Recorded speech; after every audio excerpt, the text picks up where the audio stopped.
Eu gostaria de começar hoje com a primeira leitura do livro do Gênesis. Um pedacinho da história dos nossos primeiros pais, a origem, a história de Adão e Eva. O trecho que nós escutamos, ele sucede ao evento onde os dois experimentam do fruto da árvore que estava no centro do jardim. Não lhe era permitido comer. Aliás, quando Deus criou o jardim, concedeu a Adão e Eva a possibilidade de fazerem tudo, menos experimentar da árvore do conhecimento do bem e do mal. Mas estes foram seduzidos, caíram, não escutaram a Deus, escutaram a voz do mal, que foi impregnando aos poucos em seus corações, os seduzindo, até que tomaram deste fruto, experimentaram, e aí acontece o que nós escutamos hoje. Sempre existiu no coração do ser humano uma maneira de se esquivar de sua responsabilidade, de sua culpa. Como é difícil para nós assumirmos uma responsabilidade, a culpa. Deus nos criou, dotados todos nós de liberdade, com a faculdade de escolher entre o bem e o mal. Nos fez livres. E existe dentro de nós, em todos, um pecado que chamamos de concupiscência da carne, aquela inclinação natural do ser humano a fazer o mal. Somos criados para o bem, somos criados para a eternidade, para estarmos juntos de Deus, mas o nosso coração está sempre propenso a fazer o mal. Talvez por isso que o Senhor nos pede tanta vigilância, para ficarmos atentos e vigilantes, para não sermos seduzidos e enganados. Isso existiu desde sempre. A inclinação para o mal, para o erro, para a maldade, é aquilo que São Paulo nos lembra. Não entendo porque muitas vezes eu faço o mal que não deveria fazer, ao invés de fazer o bem que eu deveria fazer. O bem para o qual eu fui criado. E sempre existiu, como continua a existir, essa tendência de se esconder. Quando na verdade seria tão mais digno se eu assumisse a minha responsabilidade. Quando Adão, interrogado por Deus pelo motivo dele ter comido deste fruto, joga a responsabilidade para Eva. Foi a mulher que tu me destes por companheira. A mesma mulher que algum tempo atrás ele tinha exaltado tanto a Deus. Osso dos meus ossos, carne de minha carne, me completa. Agora é ela que provocou a minha queda, que fez com que eu experimentasse. Deus interroga Eva também. Essa, da mesma maneira, encontra um motivo, um pretexto para se isentar de sua responsabilidade. Foi a serpente, como também nós, tantas e tantas vezes, não temos esta coragem de nos colocarmos diante de Deus como pecadores e reconhecer, eu poderia ter feito diferente, eu poderia ter escolhido bem, eu poderia ter ido para um outro caminho, mas fui eu, de forma livre, consciente daquilo que eu estava fazendo, que optei em fazer o mal. A culpa foi minha, a responsabilidade foi toda minha. E esta atitude talvez seja um primeiro passo para um arrependimento sincero e uma reconciliação com o Senhor. É a primeira atitude daquele que se reconhece assim, pequeno, daquele que se reconhece culpado. Estes são capazes de experimentar da infinita, da insondável misericórdia de Deus, porque se colocam nesta fila daqueles que dependem. Diante do nosso pecado, minha gente, aliás, existem dois tipos de pecadores, porque pecadores todos somos, né? E quem disser que não tem pecado, como nos lembra a palavra, é um mentiroso. Somos pecadores, fazemos o mal, erramos. Tantas e tantas vezes nos voltamos contra o Senhor, que nos criou, que deseja que estejamos próximos. Mas existe aquele pecador contrito, arrependido, aquele que se reconhece assim, aquele que assume a sua responsabilidade, aquele que se reconcilia com o Senhor, que vai atrás do seu perdão. Mas existe um outro, e quando isso acontece na nossa vida, aí é trágico, que normalizou o erro, a maldade, que já não se incomoda mais com aquilo que está fazendo, parece que já está tão enraizado aquilo no coração, que não o acusa, que não faz com que ele se sinta mal, com que ele se sinta culpado. Para ele é normal praticar o mal, é normal fazer o mal, é normal escolher esse caminho que não é o caminho que Deus desejou. Vocês perceberam qual foi a primeira atitude de Adão e Eva quando erraram, quando pecaram? Se esconderam de trás de uma moita, se reconheceram nus, ficaram com vergonha de Deus e se esconderam. É bom quando a gente sente isso também, uma vergonha. Às vezes a gente erra tanto, a gente peca tanto, a gente está vivendo uma vida toda errada, que não foi a vida que Deus sonhou, a vida que Deus desejou para a gente, e a gente acaba nesta situação também de uma vergonha extrema. Temos vergonha até de entrar dentro da igreja, de encarar Deus, de olhar para Ele e de se reconhecer assim. Se isso está acontecendo, é até um bom sinal. Significa que de alguma forma eu estou incomodado com aquela situação. Pior seria se isso não me causasse nenhum sentimento, se eu ficasse frio em relação a tudo isso. Mas não tem como se esconder de Deus. Não tem como a gente só fingir que Ele não está presente. Deus, Ele vai até o nosso encontro, Ele não se cansa de ir até onde nós estamos, como Ele foi até o encontro de Adão e Eva, e faz a eles uma pergunta que é desconcertante: onde tu estás? Não é algo geográfico, não. Não estou aqui de trás de uma moita. Nisto, Deus já sabia que Ele estava lá. Aonde você está? É a pergunta que o Senhor dirige a cada um de nós que estamos aqui também. Aonde eu estou? O lugar que eu me encontro. Porque talvez o lugar que eu estou não foi o lugar que Deus sonhou. O lugar que Deus deseja, o lugar que Deus quer que eu esteja. Eu estou vivendo neste lugar como que distante dEle. Estou vivendo uma vida que não foi a vida que Ele sonhou, que Ele quis para mim. Consequência dos meus erros, consequências dos meus pecados. Porque chega uma hora que eu deveria olhar para trás e com muita honestidade me reconhecer assim e pensar: o que eu estou fazendo da minha vida? Aonde que eu estou caminhando? Para onde que eu estou caminhando? Como se eu estivesse a passos largos, caminhando para um grande precipício mesmo, e eu não estou me dando conta. Então é necessário eu tomar essa atitude de perceber: estou vivendo uma vida que não foi a vida que Deus sonhou. Não é a vida que Deus quer. Deus não deseja essa vida para mim. E eu tenho que ter essa coragem de romper com isso, de renascer, de viver da graça de Deus, de viver na sua presença. Ele não se cansa de ir ao meu encontro. Aliás, Deus não cansa de perdoar. A mão de Deus sempre vai estar estendida para nos perdoar, para nos resgatar, desde que exista de minha parte o arrependimento honesto, sincero, desde que exista de minha parte esta consciência de que eu necessito dele, de que eu preciso dele, que eu não posso mais viver como eu estou vivendo, não posso mais viver desta forma, neste lugar, distante dele, como que numa completa escuridão, me escondendo. Me escondo dele, mas mais ainda, me escondo de mim mesmo, como se fosse possível. Fico protelando as decisões que eu preciso tomar. Me escondo atrás de máscaras, me escondo atrás de tantas e tantas moitas. E chega um momento que isso é insustentável. Não tem mais como viver assim, não tem como viver desta forma. Preciso tomar esta decisão de encarar o Senhor. Sem máscaras, sem fingimento.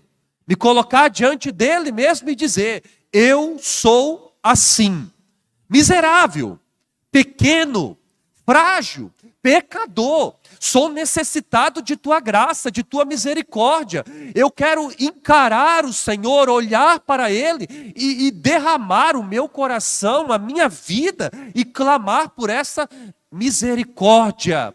A vida nova que só Ele pode me oferecer, para não permitir que o mal se apodere de minha vida, a ponto de me cegar e fazer com que impeça de eu enxergar o Senhor na minha vida. O evangelho de hoje é muito forte. Quando eu estava preparando a homilia deste domingo, eu estava pensando sobre muitas coisas. Esse evangelho é até difícil de ser entendido, sabe? Tem alguns textos que é mais fáceis de serem explicados, talvez, de a gente construir uma bonita homilia. Mas quando eu estava lendo este texto, assim, eu não estava pensando em palavras bonitas para dizer para vocês, assim, eu não estava pensando em coisas que talvez pudessem tocar sentimentalmente o coração de vocês. Até porque fé não é só isso. Aliás, fé não é isso, né? Não é sentimento, não é, sabe, é decisão, é força, é eu ser moldado pela graça de Deus. Eu venho para a igreja, para a palavra de Deus me provocar mesmo, para penetrar no meu íntimo, para mostrar aquilo que está escuro, para tornar claro na minha vida aquilo que precisa ser mudado de verdade. Pois bem, gente, olha, Jesus é tomado pelos seus como louco, alguém que está fora de si. Como diz o texto, ele não tinha tempo mais nem para comer. Os parentes vão até ele, tentando agarrá-lo para tirá-lo da multidão. Ele se esquiva, a gente pode imaginar a missão árdua demais, não parava nem para comer, e Jesus é verdadeiro homem, assim como é verdadeiro Deus, sentia fome como nós sentimos também, chorava, sentia suas necessidades como a gente sente também, e estava vivendo essa vida intensa para anunciar o Evangelho. Até me lembrei um pouco, quando eu estava preparando isso, da vida nossa mesmo, de padre, sabe? Eu não sei se vocês sabem disso. Só no Brasil, do ano de 2016 até o ano de 2023, só no Brasil, 40 padres se suicidaram. São números alarmantes. São números que acendem, assim, um alerta. Homens consagrados. Homens que devem anunciar a vida, a dignidade, o dom da vida. O que os leva ao extremo? O que os leva a tomar decisões assim? Várias coisas. Primeiro, o ativismo espiritual que todos nós estamos sujeitos quando a fé passa a ser algo assim, por ser, sabe? Eu venho para a missa porque talvez é pecado faltar, não é pela graça. Porque eu preciso de Deus, porque eu preciso me encontrar com Ele. Eu não sinto mais a mesma empolgação de antes, a mesma vontade de rezar. Depois entra a exaustão. Vocês podem perceber. E padre, só é notícia. É igual avião. Só é notícia quando cai. As pessoas não... Sabe, gente, às vezes a gente tem que fazer a experiência. E eu tenho muita clareza daquilo que eu estou falando para vocês aqui, viu? A inutilidade. Faça a experiência da inutilidade para você saber quem fica. As pessoas, o povo, quer nos ver ali pronto. Para atender confissão, para celebrar missa, para isso, para aquilo. Ninguém está interessado como está a saúde de um padre, por exemplo. Ninguém está preocupado com isso, ninguém está preocupado com aquilo que está passando. Não estou dizendo isso para mim, porque às vezes o povo é tão criativo que vão sair daí para fora dizendo que o padre Patrick está falando que está doente, que isso. Não, eu estou falando de um todo, de um conjunto, que serve para vocês também. Porque também nos lares de vocês se vive isso.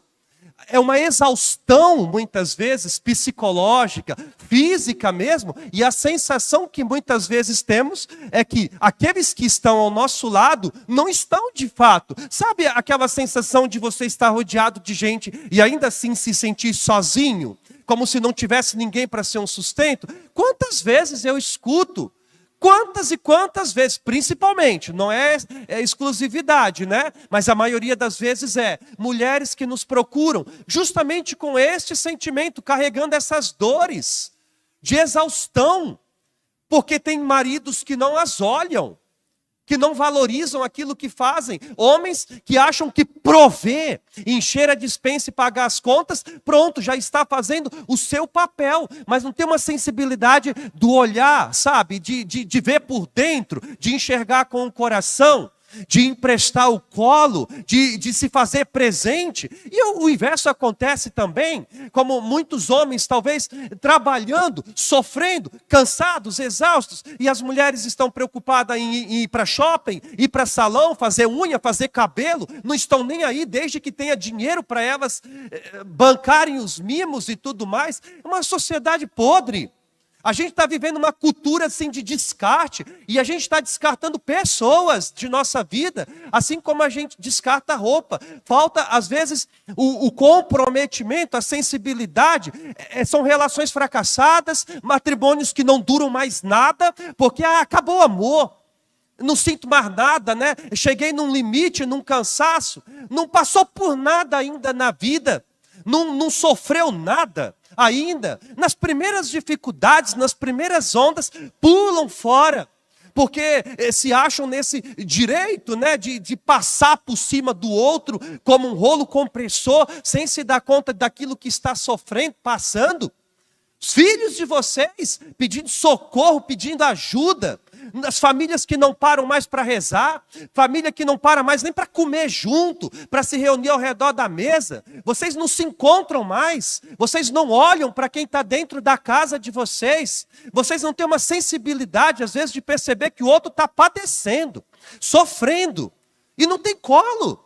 Não tem carinho, não tem afeto, porque a gente é levado por essa cultura aí mesmo, do imediato, daquilo que é passageiro, é aquilo que escutamos hoje na missa. O nosso olhar deveria estar voltado para aquilo que é invisível, não para aquilo que é deste mundo, para aquilo que é visível. E o nosso coração, muitas vezes, está pautado nisso, naquilo que é passageiro. Não naquilo que é eterno, naquilo que permanece de verdade, sabe? De a gente ter aquilo que sobrava no coração de Jesus. Compaixão. E a gente sente compaixão quando experimentamos a dor do outro também. A dor do outro é a minha dor também. Se ele está sofrendo, eu estou sofrendo junto também. São coisas assim que podem mudar um dia, sabe? Você chegar para sua esposa, como você está? Está tudo bem? Faz tempo que a gente não conversa. Vamos conversar um pouquinho. Como eu posso melhorar? Como eu posso melhorar aqui dentro de casa, como pai, como esposa? Você também falar isso para o seu esposo. Está tudo bem? Posso te ajudar? Obrigado. Obrigado por tudo isso que a gente tem vivido e construído junto. Obrigado pela nossa história. Obrigado pelos filhos que você me deu. Nem isso. Eu te amo. Sabe? Deveria ser simples dizer isso, mas vocês não dizem. Os pais não dizem isso mais para os filhos. Os filhos não dizem isso mais para os pais. O esposo não diz isso mais para a esposa não diz isso mais para o esposo, não diz. A gente está preocupado com aquilo que passa, com aquilo que é passageiro, não para aquilo que é eterno, não para aquilo que dura de verdade. E estamos permitindo o mal tomar conta de nossa vida. É um império que está sendo construído dentro do nosso coração, sabe? O mal cresce de tal forma que nos cega, a ponto de a gente perder a nossa sensibilidade. Perdemos. Nós não somos mais humanos de sentir o que o outro está sofrendo, o que está padecendo. É triste, gente. É aquilo que talvez existia aí nesse evangelho que nós escutamos hoje.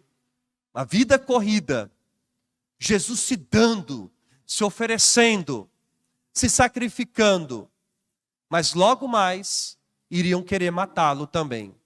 Quando ele começa a desagradar, quando ele começa a contar as verdades, quando ele começa a acusar. Logo mais iriam tramar a sua morte. É assim. É a experiência, como eu disse para vocês agora há pouco, da inutilidade. Quando eu for um padre velho, inválido, ninguém vai querer saber do padre Patrick. Essa é a verdade. Não serão vocês, serão outros. Que missa chata. Padre que não fala coisa com coisa. É a verdade. É isso. A vida da gente é na... Olha, faça a experiência da inutilidade para você ver.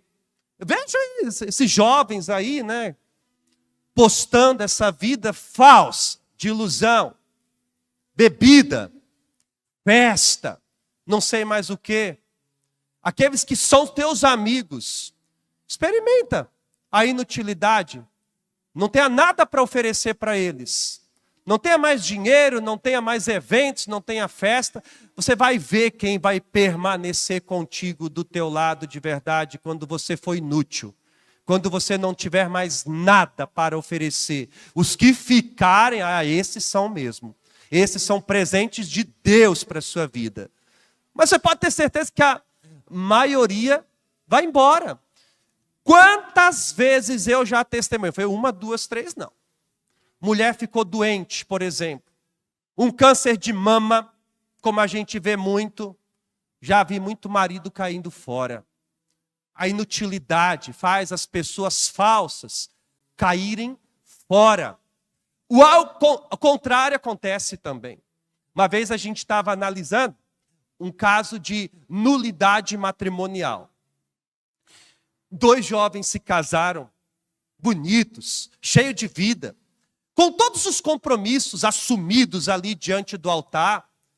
Aquilo que vocês prometem, não, eu te recebo por minha esposa, por meu esposo, na saúde, na doença, na alegria, na tristeza, na pobreza, na riqueza. Correto?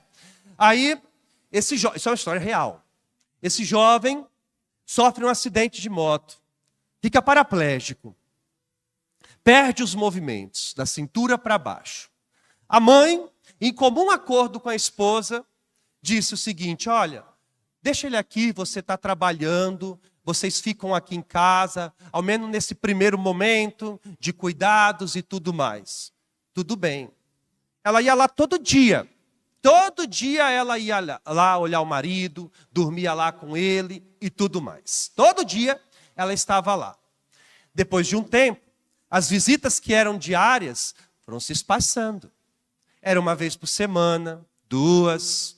Passou mais um tempinho, aquilo que era espaçado 1, 2 vezes na semana, ficou raro, 1 mês. As desculpas, não, eu estou trabalhando muito, não estou tendo tempo, chego cansada já em casa e tudo mais. Resultado, depois de pouquíssimo tempo ela começou a se envolver com uma outra pessoa. E essa pessoa era de uma família muito religiosa na cidade. O rapaz é de uma família estruturada, religiosa, os pais participavam da igreja e faziam questão que qualquer relação que ele tivesse fosse casamento na igreja, certo? Aí a moça, apaixonadinha por esse rapaz, entrou com um processo de nulidade do matrimônio dela. Existe a possibilidade, né? Existem várias causas de nulidade. Porque ela queria casar na igreja, porque ela queria ter filhos, ela alegava isso. Porque o marido dela não podia mais ter filhos, se tornou impotente, e ela queria ter filhos. Logo trocou. Está inútil, né? Pelo amor de Deus, entenda o que eu estou falando, né? Então, não me serve mais. Mas ela prometeu diante do altar, na saúde, na doença, na alegria, na tristeza, para sempre. E agora não está mais. Agora o deixou. Sabe o que eu achei extraordinário? Naquele caso específico, que a igreja concedeu a nulidade. Por quê? Prometeu da boca para fora. Não era de verdade. Mas deu a ela uma penitência. Achei que foi pouco. Você não, o casamento é nulo, mas você não pode casar mais na igreja. Não por enquanto, até se provar o contrário, porque você não tem maturidade para isso. Pode acontecer de novo e você vai estar vivendo a mesma coisa também. Quem não quer sofrer, não casa. Quem não quer se sacrificar, quem não quer fazer renúncia, se consumir igual uma vela consumida, não casa não. Tem muita gente que está inapta ao casamento. Tem muita gente que não pode casar. Pessoas orgulhosas, pessoas que se acham o centro de tudo, a síndrome da cereja do bolo, né? O negócio do amor próprio. Eu me amo em primeiro lugar. Eu cuido de mim em primeiro lugar. Sou eu em primeiro lugar. Se você está casando com uma pessoa assim, pode ter certeza que um dia ela vai escolher ela do que você e sua casa, sua família. O amor é para o outro. O amor é para o outro. O amor é para ser ofertado, doado. É sacrifício, é renúncia. Por fim, gente, não permitamos que o mal triunfe sobre a nossa vida. É tempo de a gente expulsá-lo, de a gente rever a nossa conduta. Sempre haverá uma oportunidade de mudarmos, cantamos isso no Salmo. Se levardes em conta as nossas faltas, quem haverá de subsistir? Mas em vós se encontra o perdão, e eu espero por isso. Para todo pecador arrependido, a mão de Deus vai estar estendida para levantá-lo, para perdoá-lo, independente do que seja.